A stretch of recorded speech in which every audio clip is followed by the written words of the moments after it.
Bom dia, boa tarde, boa noite, sejam todos muito bem-vindos ao canal Regras de Origem e Pauta. Hoje estamos aqui acompanhados de um grande amigo, um colega de trabalho, uma referência profissional. Deixa eu apresentá-lo. O seu nome é Marco Antônio Siqueira, desde fevereiro de 22, conselheiro de assistência técnica no Departamento de Assuntos Fiscais do Fundo Monetário Internacional.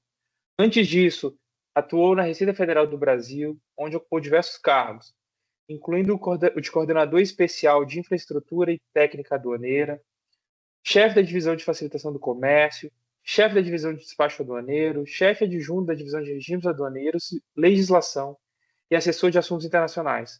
Com mais de 27 anos de experiência em temas aduaneiros e de comércio exterior, o Marco também representou a Receita nas negociações de acordos comerciais entre o Mercosul e outros blocos regionais e países, né? Por exemplo, com o Canadá, dentro do próprio bloco, né, no Mercosul, além de outros parceiros extra-regionais como a União Europeia. E aqui nos encontramos. A relação de atividades do Marco é absolutamente extensa. Durante a nossa conversa, ele vai poder pontuar outras atividades que realizou, mas eu gostaria de destacar que, quando das negociações internacionais, passamos a trabalhar juntos e o meu respeito, a minha admiração, tanto pela pessoa quanto pelo profissional Marco Siqueira, se deu nesse momento. E, assim, dito isso, Marco, eu quero te agradecer bastante pelo teu tempo, pela tua disponibilidade em estarmos aqui falando de origem. Acho que esse é um tema tão complexo, tão árido, e eu sinto que nós temos uma luta pessoal que compartilhamos para simplificar essa questão. Eu acredito que a rigorosidade, a complexidade do tema não nos atrai, né? Nos afasta. E por isso, novamente, te agradeço pelo seu tempo, por estar aqui. Marco, palavras iniciais antes de começarmos aqui o nosso bate-papo? Muito obrigado, Thales. Bom dia aí, boa tarde, boa noite, né? Como você mencionou, porque a gente não sabe quando que as pessoas vão ver esse vídeo, né?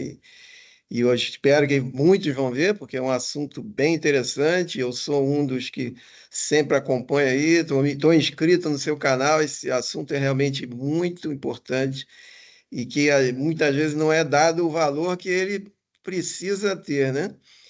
Então, eu acho que realmente, assim, ter um canal que possa explicar a origem de uma forma um pouco mais simples, né, que possa ajudar as pessoas, com certeza vai ajudar muito aí o país, né, e as negociações que o Brasil sempre participa, né. Eu acho que, para começar, Thales, eu gostaria de rapidamente explicar o que que o FMI tem a ver com origem, né? Porque deve ser logo uma curiosidade que o pessoal tem, né? Na hora que vê, fazer o que que o FMI tem a ver com origem, né? O que que esse sujeito aí, que eu não sei nem quem é, né? Está trabalhando com origem lá no FMI. É que o Por FMI, favor. ele na verdade, ele tem assim, ele trabalha com três grandes áreas, né? Tem a área do financiamento, né, que o pessoal conhece bastante, porque muitos países às vezes têm dificuldade, né, de balanço de pagamentos, essas coisas, então pedem empréstimos, né, como o caso da Argentina agora recentemente.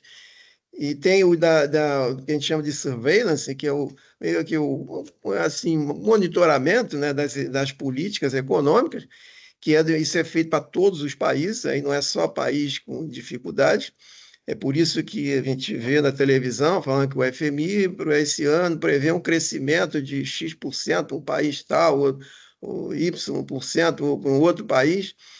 É por causa disso que existe um monitoramento das políticas econômicas para ver se tem alguma coisa que não está bem dentro da melhor prática e que todos ficam sabendo o que os outros países estão fazendo. Então, esse é um pouco de um exercício de transparência. E tem um terceiro setor, digamos assim, que o FMI trabalha, que é o de capacitação, né? É de desenvolvimento de capacidade, que ele é um pouco ligado a exatamente esses outros dois, né? Que é quando os países normalmente demandam, né? Não é nem tanto o FMI que oferece, os países é que demandam ajuda para se adequar às boas práticas, né? Quando Então, são feitas missões de diagnóstico, normalmente o padrão seria esse, ver quais são as situações que não estão funcionando bem, e aí pedem ajuda, e a gente vai para fazer esse tipo de desenvolvimento de capacidade que tem em várias áreas, né? Área de Banco Central, área do Tesouro, área de finanças, e uma delas é a área de administração tributária e aduaneira, né? E o FMI tem uma participação bastante ativa nesse setor aduaneiro, e nesse contexto que eu acabei vindo trabalhar para o FMI. Antes eu já trabalhava esporadicamente para o FMI e fazia algumas missões de assistência técnica para eles, e depois acabei vindo sair da Receita e vim para cá trabalhar no FMI. Então, esse é o contexto aí de como eu cheguei como eu fui chegar nessa área, né? Marco, mas eu acho que E, isso é muito interessante porque eu acho que traz como você disse, uma curiosidade sempre muito presente na realidade das pessoas que trabalham com origem, né? Sobre essa interação entre o FMI e os governos. Nesse sentido, eu vou te fazer uma pergunta especificamente sobre a África. Você é conselheiro de assistência técnica, não é? Você é responsável por 16 países da África Ocidental. Claro, é, você também faz missões outros continentes, mas com esse enfoque na África e entendendo a África como um continente com muito potencial de desenvolvimento, se você pudesse nos falar um pouco das dificuldades que você encontra enquanto representante do FMI nas disposições de origem na África, né? Talvez até pontuar a dinâmica recente que surge com o AFTA, o Acordo de Livre Comércio Africano. Eu acho que é interessante para o público ter essa perspectiva prática do teu trabalho na África.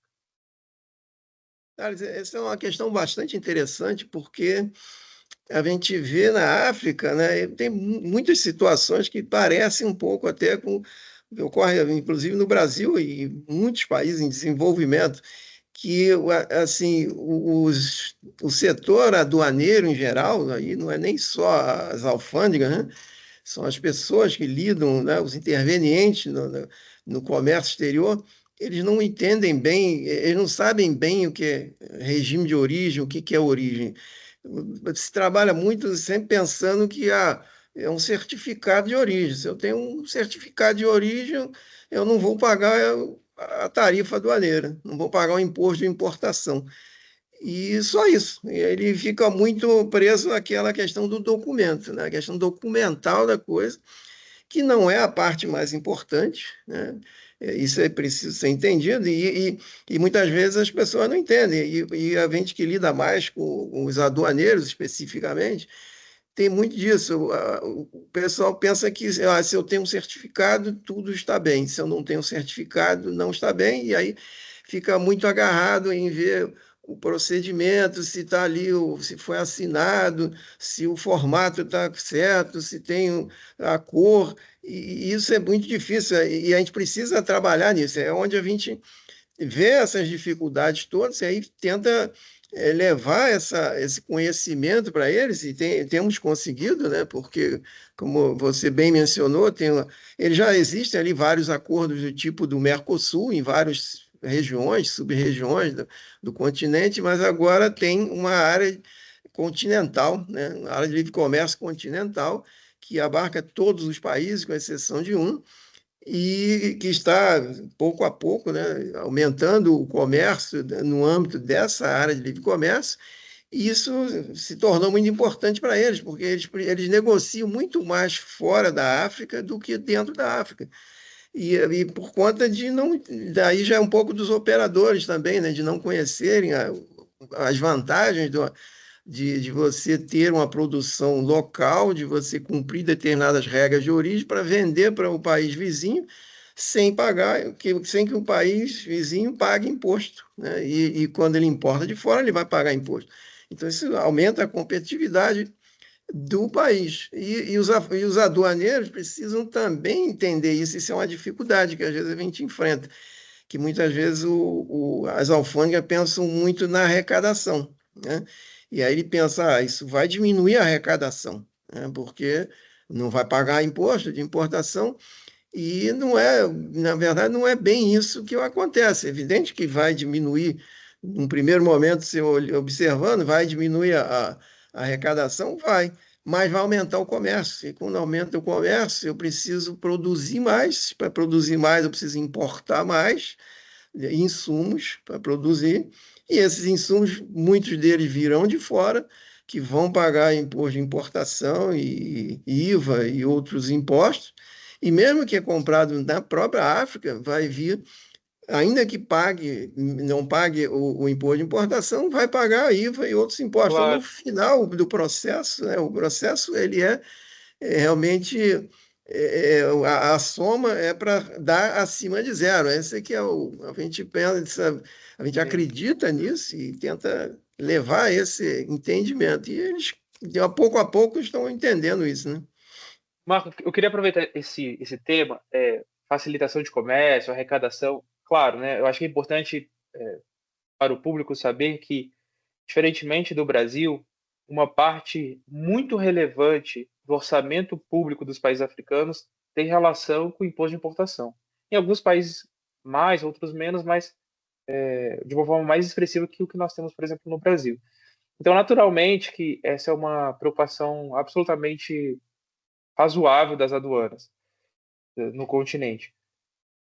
Eu sempre comento, eu queria saber a tua opinião sobre isso, até para engatar a pergunta, que nós temos muito bons técnicos em, em comércio, especificamente relacionado à regra de origem, e nós temos muito bons técnicos em aduana relacionado à regra de origem. Mas essa convergência dos dois conhecimentos ainda é algo que nós estamos desenvolvendo. E acho que a facilitação de comércio é o elo do controle e do incentivo às trocas, enfim. Muito bem. Nessa seara, antes de nós entrarmos no mérito de como a facilitação de comércio se dá na África, se dá em outros contextos que você participa, mas eu não posso deixar de te perguntar, porque eu acredito que é um marco, pelo menos para a aduana brasileira, de uma mudança de posição sobre o Acordo de Facilitação de Comércio da OMC.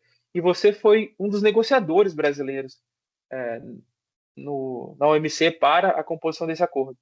Então, antes de nós entrarmos especificamente na relação facilitação de comércio e origem, eu queria entender um pouco mais, por curiosidade minha e tenho certeza do público, como foi esse processo negociador na OMC do Acordo de Facilitação de Comércio. Mas, no nosso próximo vídeo. Já voltamos, pessoal.